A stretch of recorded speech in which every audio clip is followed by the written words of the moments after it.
بسم اللہ الرحمن الرحیم والحمد للہ رب العالمین والصلاة والسلام علی سید المرسلین وعلی آلہ وصحبہ اجمعین، اما بعد۔ محترم ناظرین کرام، احکام دین کا پروگرام لے کر حاضر ہوں۔ آپ کے سوالوں کے جواب ہم کتاب و سنت کی روشنی میں پیش کرنا چاہتے ہیں، تو آئیے آپ کے سوالوں کی طرف آتے ہیں۔ سوال میں آج پہلا سوال یہ ہے، اللہ تعالیٰ کے خوف سے ڈرتے ہوئے لوگ پوچھتے ہیں آج کا سوال یہ ہے کہ گناہوں پر عقاب ملنے کے خوف سے جو آدمی روتا ہے تو کیا اس کو کچھ ثواب ملتا ہے اس پر، بلکہ کیا اس کے گناہ معاف ہو جاتے ہیں؟ اور ایک اچھی چیز ہے کہ گناہ یہ جاننا کہ گناہ کرنے پر اللہ کی طرف سے عقاب ملتا ہے، اور اس عقاب کے خوف سے رونا اور توبہ کرنا یہ اچھی چیز ہے۔ آپ کا جو سوال ہے اس حساب سے ہم کہتے ہیں ٹھیک ہے، اس لیے کہ گناہوں کا کرنا یہ اللہ کے غضب کو لاتا ہے۔ اب گناہ کریں گے، گناہ بہت ساری گناہ کیا ہے؟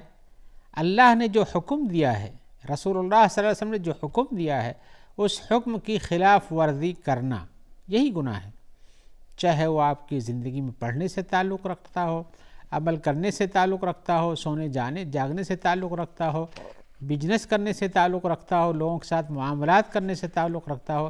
جہاں بھی اللہ کا حکم جیسا ویسا آپ نہیں کرتے ہیں تو یہی گناہ ہے۔ لہذا انسان اللہ کے غضب کو کیوں لائے اپنے اوپر؟ بچنا چاہیے۔ اور حقیقتاً اس غضب کے نتیجے میں ہوتا یہ ہے کہ اللہ تعالیٰ کبھی لوگوں کے گناہوں کی وجہ سے بارش رک جاتی ہے، ان پر مشکلات آ جاتی ہیں، برکت مٹ جاتی ہے، اور دشمن بھی غالب ہو جاتا ہے، اور گناہوں کی وجہ سے کسی کا مواخذہ ہونا یہ قرآن مجید سے ثابت ہے۔ آئیے ہم آپ کو سورہ اعراف کی آیت نمبر 30 سناتے ہیں، جس سے آپ کو اندازہ ہوا اس بات کا۔ اللہ تعالیٰ فرماتے ہیں وَلَقَدْ أَخَذْنَا آلَ فِرْعَوْنَ بِالسِّنِينَ وَنَقْصٍ مِّنَ الثَّمَرَاتِ لَعَلَّهُمْ يَذَّكَّرُونَ۔ ہم نے فرعون کے قوم کے لوگوں کو، آل فرعون سے فرعون کی قوم پوری مراد ہے، ہم نے فرعون کی قوم کو بھکمری دی، یعنی قحط سالی پڑ گئی، وَنَقْصٍ مِّنَ الثَّمَرَاتِ اور ان کے پھل گھٹ گئے، لَعَلَّهُمْ يَذَّكَّرُونَ تاکہ ان لوگوں کو نصیحت حاصل ہو۔ تو یہ ان کے گناہ تھے جس کی بنیاد پر اللہ نے کہا تاکہ ان کو نصیحت حاصل ہو، تاکہ کہ اللہ تبارک و تعالیٰ کی نافرمانی نہیں کرنی چاہیے، اللہ تعالیٰ کا فرما بردار اور شکر گزار ہونا چاہیے۔ تو شکر گزاری اور فرما برداری نہ ہو تو یہ بھکمری، قحط سالی، پھلوں کی کمی یہ سب وارد ہوتی ہے۔ اور ایک اور آیت میں اللہ تعالیٰ فرماتے ہیں سورہ عنکبوت کی آیت نمبر 40 میں فَكُلًّا أَخَذْنَا بِذَنبِهِ، ہر قوم کو ہم نے اس کے گناہ کی وجہ سے عقاب دیا، سزا دی۔ فَمِنْهُمْ مَنْ أَرْسَلْنَا عَلَيْهِ حَاصِبًا، ان میں سے کچھ تو ایسے ہیں جن کے اوپر ہم نے پتھروں کی بارش کر دی، وَمِنْهُمْ مَنْ أَخَذَتْهُ الصَّيْحَةُ، ان میں سے کچھ ایسے جن کے اوپر سخت چیخ کی آواز آئی، وَمِنْهُمْ مَنْ خَسَفْنَا بِهِ الْأَرْضَ، ان میں سے کچھ ایسے ہیں جن کی زمین ہم نے دھسا دی، وَمِنْهُمْ مَنْ أَغْرَقْنَا، ان میں سے کچھ ایسے ہیں جن کو ہم نے ڈبو دیا، وَمَا كَانَ اللَّهُ لِيَظْلِمَهُمْ وَلَكِنْ كَانُوا أَنفُسَهُمْ يَظْلِمُونَ۔ اللہ تعالیٰ ان کے اوپر ظلم کرنا نہیں چاہتا، لیکن وہ خود ہی اپنے اوپر ظلم کرتے ہیں۔ یہ ظلم ہی ہے کہ اللہ کی ساری نعمتوں کو استعمال کیجئے، اور اس کے بعد اللہ کو کی طرف کوئی بلاتا ہے تو اس کو ستائیے اور اللہ کی آیات کی تکذیب کیجئے، اور اس طرح سے انسانوں کو نہیں کرنا چاہیے۔ یہ ان کی غلطیوں کی بنیاد پر، ظلم کرنے کی بنیاد پر ان کے اوپر تکلیف آتی ہے۔ اور اس معنی آیتیں بہت سی ہیں، حدیثوں سے بھی ثابت ہوتا ہے۔ ایک حدیث میں یہ بھی آیا ہوا ان العبد لیحرم الرزق بذنب یصیبہ، کہ کسی بھی بندے کی روزی جو گھٹا دی جاتی ہے اپنے کسی گناہ کی بنیاد پر، ایسا ہوتا ہے۔ لہذا ہر مسلمان کو، جیسا آپ نے کہا کہ آپ کو خوف آتا ہے اور آپ رو بھی پڑتے ہیں، تو کیا اس کی وجہ سے یا ایسا گناہوں کی وجہ سے ہوتا ہے؟ تو ہاں ایسا ہوتا ہے، آپ کو خوف آنا چاہیے اور رو کر کے توبہ بھی کر لینا چاہیے اپنے گناہ سے۔ اس لیے کہ اللہ کے نیک بندوں کا طریقہ کار یہی ہے کہ جب ان سے کوئی غلطی ہوتی ہے تو انہیں خوف آتا ہے، اللہ کے ڈر سے روتے ہیں، توبہ کرتے ہیں۔ آئیے ہم آپ کو سورہ انبیاء کی آیت نمبر 90 سناتے ہیں۔ اللہ تعالیٰ فرماتے ہیں انہم کا، اپنے نیک بندوں کے بارے میں فرماتے ہیں انہم کانوا یسارعون فی الخیرات، وہ لوگ نیکی کے کاموں میں تیزی سے آگے بڑھتے تھے. وَيَدْعُونَنَا رَغَبًا وَرَهْبًا، اور ہم سے دعا کرتے تھے امید لگا کر کے بھی اور ڈرتے ہوئے بھی. یہی ڈرنا جس کو آپ نے تذکرہ کیا ہے. وَمَا كَانُوا اللَّهَ خَاشِعِينَ، ہم سے ڈرنے والے تھے، اطاعت گزار تھے. ایسے اللہ تعالیٰ نے فرمایا سورہ اسراء آیت نمبر 57 میں، اولئک الذین یدعون یبتغون الی ربہم الوسیلہ، وہی لوگ ہیں جو لوگ اللہ سے دعا کرتے ہیں، اپنے رب کی طرف اچھے کاموں کا وسیلہ لے کے جاتے ہیں. ایہم اقرب، ان میں سے کون قریب، ایہم اقرب، ان میں سے کون قریب بننے والا ہے. ویرجون رحمتہ، اللہ کی رحمت کی امید رکھتے ہیں. ویخافون عذابہ، اور اس کے عذاب سے ڈرتے ہیں. ان عذاب ربک کان محذورا، تمہارے رب کا عذاب یہ ڈرنے کے لائق ہی ہے. تو بلا شبہ یہ نیک بندوں کے کام ہیں جو اچھا کام کرتے ہیں، اللہ تعالیٰ سے ڈرتے ہیں اور اللہ سے خیر کی امید رکھتے ہیں. تو ایسی صورت میں مومن مرد ہو، مومن عورت ہو، مومن مسلمان فرد ہے اور رسول اللہ صلی اللہ علیہ وسلم کی امت میں ہے اور اسی طرح سے اللہ پر ایمان رکھتا ہے، تو اسے ڈرنا ہی چاہیے اور اپنی زندگی میں ایسے کام کرنا چاہیے جو مباح اور جائز ہیں. ان کاموں کی طرف رغبت نہیں رکھنا چاہیے جن کو اللہ نے منع کر دیا ہے. اللہ سے ڈرنا بھی چاہیے، اللہ کی رحمت کی امید بھی رکھنا چاہیے. اور جو آدمی اللہ سے ڈرتا ہے، اللہ تعالیٰ اس کے لیے اس کے گناہوں کے مٹنے کا راستہ بنا دیتے ہیں. سورہ طلاق میں اللہ نے فرمایا وَاتَّقِ اللَّهَ يَجْعَلْ لَهُ مَخْرَجًا وَيَرْزُقْهُ مِنْ حَيْثُ لَا يَحْتَسِبُ. اللہ تعالیٰ سے جو ڈرتا ہے، اللہ تعالیٰ اس کے لیے مشکلات سے نکلنے کا راستہ بنا دیتے ہیں اور اس کو روزی دیتے ہیں ایسی جگہ جہاں سے اس کا گمان بھی نہیں ہوتا کہ ہم کو یہاں سے روزی مل جائے گی. اور دوسری آیت میں ہے، آیت نمبر 4 میں سورہ طلاق کہ مَن یتق اللہ یجعل لہ من امرہ یسرا، اللہ تعالیٰ سے جو ڈرتا ہے اللہ تعالیٰ اس کے معاملے میں اپنی طرف سے آسانیاں بنا دیتے ہیں. تو اللہ تعالیٰ سے ڈرنا چاہیے، لہذا اللہ سے توبہ کرنا، مومن بندے کا اپنے گناہ پر رونا اور اس سے اللہ سے امید رکھتے ہوئے توبہ اور صبر سے کام لینا یہ ضروری ہے. ایسا نہ ہو تو انسانوں کے لیے مشکلات. لہذا آپ کا یہ کام جو ہے کہ گناہوں کے نتیجے میں انسانوں کو عقاب ملتا ہے اور اگر روتے ہیں تو اس کے لیے بہتر ہے کہ نہیں بہتر ہے، اور اس سے ان کے گناہوں کی مغفرت بھی ہوتی ہے اور ان کے کاموں کے نتائج اچھے ہوتے ہیں جب وہ اللہ سے ڈر کے کام کرتے ہیں. آئیے ایک اور سوال کی طرف چلتے ہیں. عورتوں سے متعلق وہ پوچھتی ہیں کہ عورتیں جو ہیں کیا اپنے بیٹیوں کے شوہر یعنی دامادوں سے، بیٹیوں کے شوہروں سے یعنی دامادوں سے پردہ کریں اور ان سے سلام اور مصافحہ کریں یا نہ کریں؟ کیا ان کے لیے جائز ہے کہ نہیں؟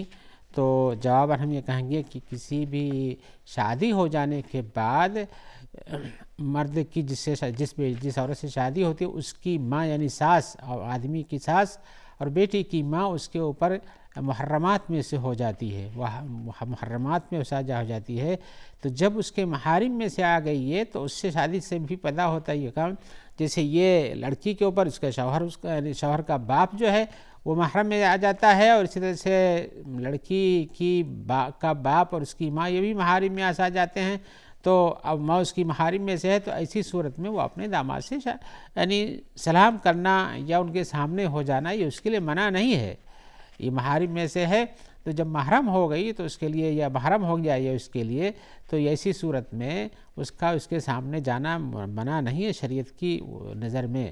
ایسی صورت میں اپنے چہرے کو کھول کر اس کے ساتھ سامنے ہو سکتی ہے کھلے ہوئے چہرے سے، یا بال بھی کہیں کھلا ہوا تو ایسی صورت میں ہو سکتی ہے. اس میں کوئی اتنا سختی اور غلو نہیں ہونا چاہیے.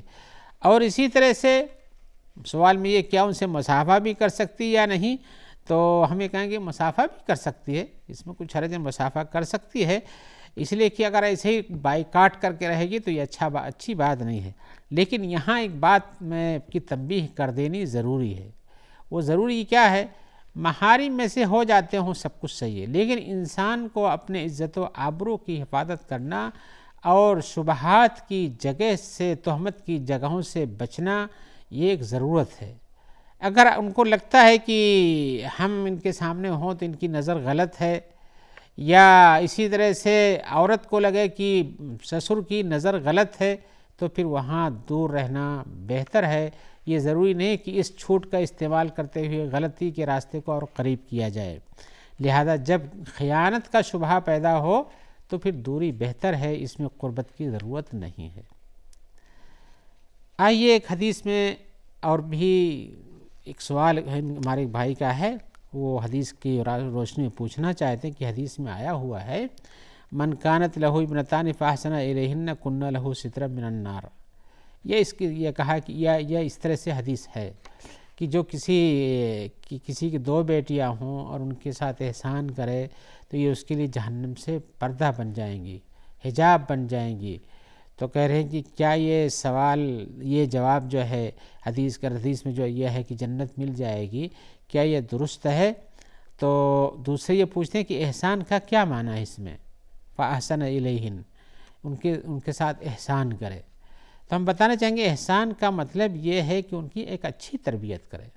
احسان کا مطلب یہ ہے کہ صرف احسان نہیں ہے کہ صرف کھانا پانی دے دے، احسان یہ بھی ہے کہ مستقبل کی جو آنے والی زندگی ہے جس میں وہ اپنا ایمانی راستے پہ چلیں گے کہ شیطانی راستے پہ چلیں گے، یا کہ غلط کام کاج ان کا ہوگا یا اچھے کام کاج جائیں گے، اللہ سے جڑے رہیں گے، رسول سے جڑے رہیں گے، قرآن و حدیث کا مطالعہ کریں گے، دین کی باتوں کو سنیں گے، اللہ کی اطاعت کریں گے، ان سب کی تعلیم بھی احسان میں داخل ہے۔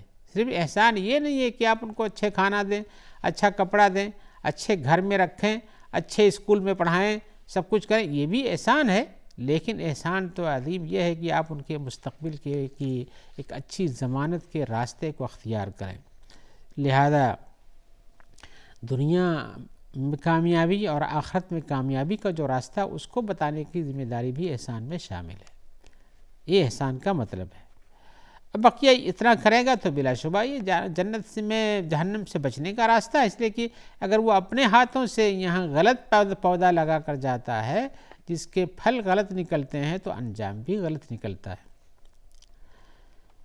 آئیے اسی سے ملتا ہوا انہوں نے خود ایک دوسرا سوال بھی کیا ہے۔ وہ کہتے ہیں کہ ہم نے ایک کتاب ریاض الصالحین ہے، ہم نے اس میں پڑھا ہے جس میں علامہ نووی نے بہت سی حدیثیں ذکر کی ہیں۔